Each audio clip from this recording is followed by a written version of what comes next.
Hello and welcome back. One of the fun things of this week is that we are learning a lot of background material. While the background material is important for image processing, it's important for many other disciplines. For example, in the previous video, we learned about level sets. Level sets are important in image processing to do curve evolution like active contours, as we have seen numerous examples last week. We saw a few this week and we are going to see more even in the next coming videos. Another topic that is very important in mathematics and is also important in image processing is the calculus of variations. And that's what we're going to be talking right now in this video.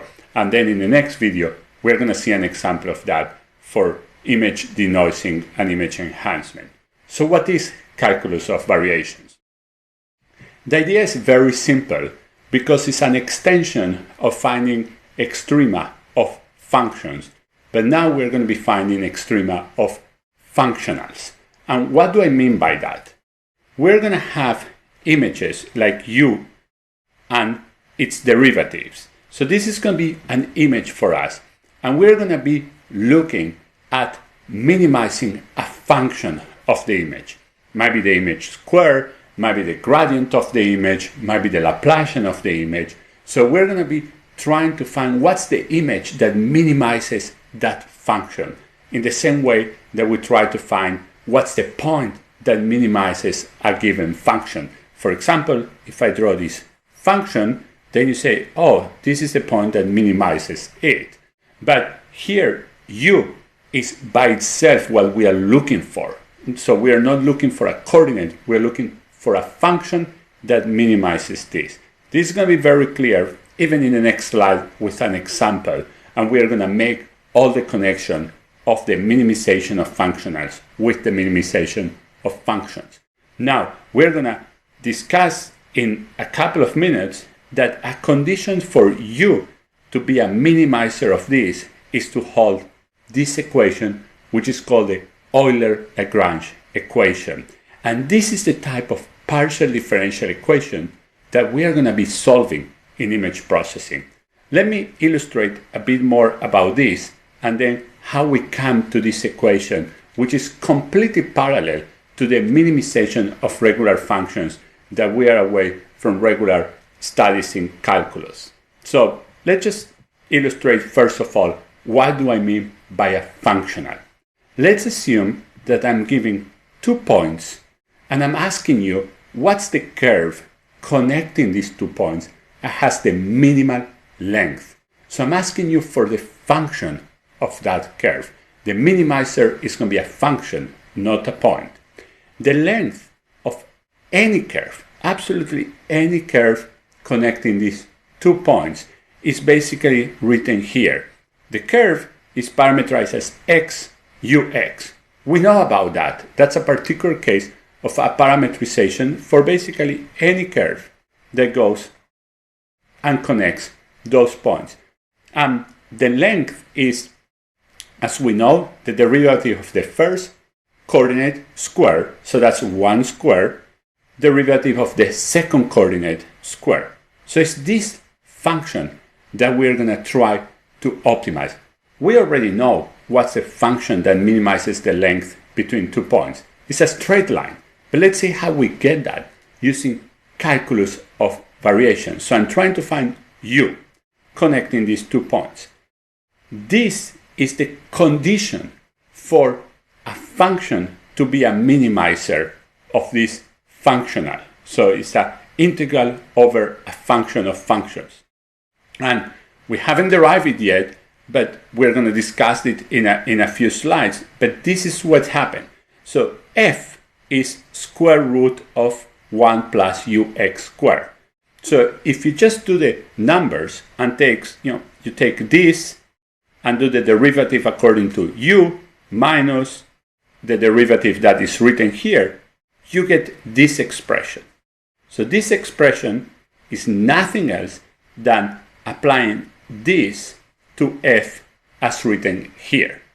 Now, this equal to 0 is a condition for the particular u we are looking for to solve the problem that we are searching for, meaning the minimizer of the length connecting these 2 points. Now we have this equals 0. The denominator doesn't matter. When we have a over b equals 0, what needs to be equal 0 is u. So u double derivative equals 0. That means that the first derivative is constant, and that means that the function is ax plus b. That's a straight line. And a and b are found by what's called the boundary conditions. We know that it has to go through these points. So if I replace here x by x0, I have to get this point. And if I replace by x1, I have to get this point. And in that way, I get a and b. So we see that for length, the function that basically solves the Euler-Lagrange, and that's a necessary condition, is a straight line. So basically, if we take this curve here, it will have certain length. But actually, the one that minimizes is not this, because this is not a straight line. The one that minimizes is this one. So a function to be a minimizer has to hold the Euler-Lagrange equation. Why is that important, and how do we get to the Euler-Lagrange equation? Let us go for a second back to regular functions and how we find the minima of a regular function. So you might not remember exactly how we do that, but you do remember the result, which is going to explain next. The basic idea is you have a function and you have the function around a certain point, and you do a small perturbation of that function, and you take the derivative according to that perturbation, and the condition for a point to be a maxima or a minima is that when you do any perturbation, the derivative is equal to 0. If you compute the derivative according to the permutation, you get this, and this has to hold for every n. So the derivative of the function for every n has to be equal 0, which means that this has to be 0. And we know that. We know that the condition of a point to be an extreme of a function is that its derivative has to be equal to 0. Now, why is that so important? We know that. But why is that so important? Because then I can write this differential equation. xt, so I can make x change in the direction of minus the derivative. And that basically says that you start from a point, and your next point, because x is changing in time, it's just you move a bit in the direction of the derivative of the function. Remember, derivative is tangent, so you move a bit to the next point. This is how you move. Your next point is this point minus a tiny step in the direction of the derivative. That's what this equation is telling us, because if we were to discretize this equation, we get that x, we just saw the result there, we get that x at t plus delta t minus x at t divided by delta t. That's a discretization of this. This expression is equal to minus fx. And that's what we have here. So we go slowly in the direction of the derivative of x until we get to this point. Let's just see that again. We go one step, and then we will go another step and another step until basically we get to the steady state. In the steady state, we have the xt equals 0. Nothing is changing anymore, and therefore this is equal to 0, which is our condition. So once again, we know that the condition for a point to be a minima of a function is it has to be the derivative equal to 0. So we take a point, I'm going to just show that to you again.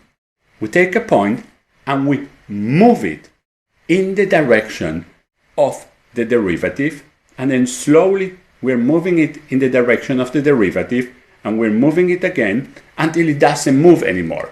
When it doesn't move anymore, this is equal to 0, which is the condition for it to be a minima. So we arrive to a point that is, in this case, a minima. So this concept extends to functionals in the same fashion. Very simple again. We start from a functional, and then we're going to ask U to be an extrema. So we do a perturbation. So U is here, the yellow curve is basically our original function now. We do a perturbation. Now the perturbation now is another function, because we're not talking about points, we're talking about entire functions. So this is the perturbation, and then U tilde is the sum of my function and the perturbation. And what I want is, when I replace U by U tilde, I replace it by the perturbation, and I take the derivative according to the perturbation has to be equal to 0. The same way that when I did a point perturbation for functions, I got 0. If I do a function perturbation here, I have to get 0.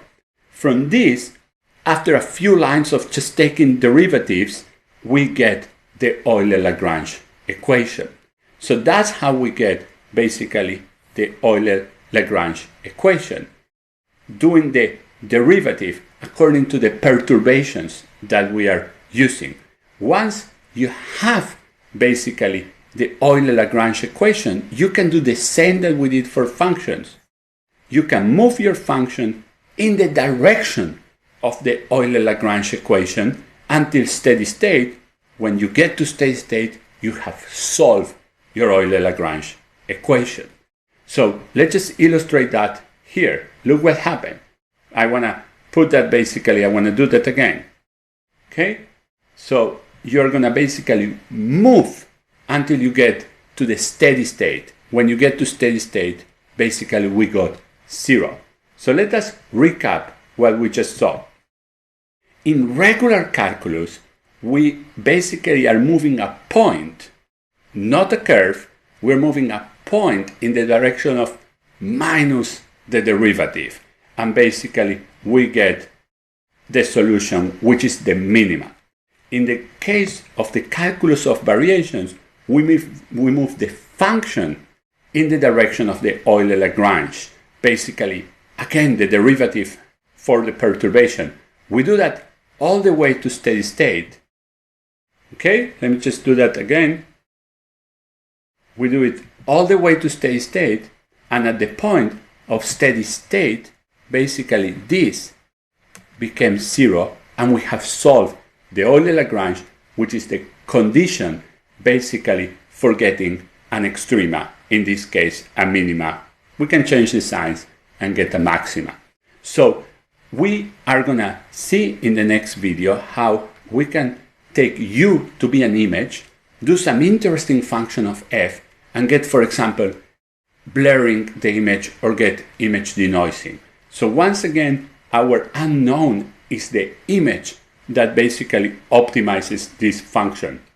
And we get the complete analogy between regular calculus and calculus of variations. And as I say for level sets, and even more for calculus of variations, these type of techniques go way beyond image processing. What image processing did, and in particular the area of partial differential equations, is to borrow these techniques from continuous mathematics into this area. Once again, I'm going to show you in the next video an example of a functional that is very useful for image processing. I see you in the next video. Thank you very much.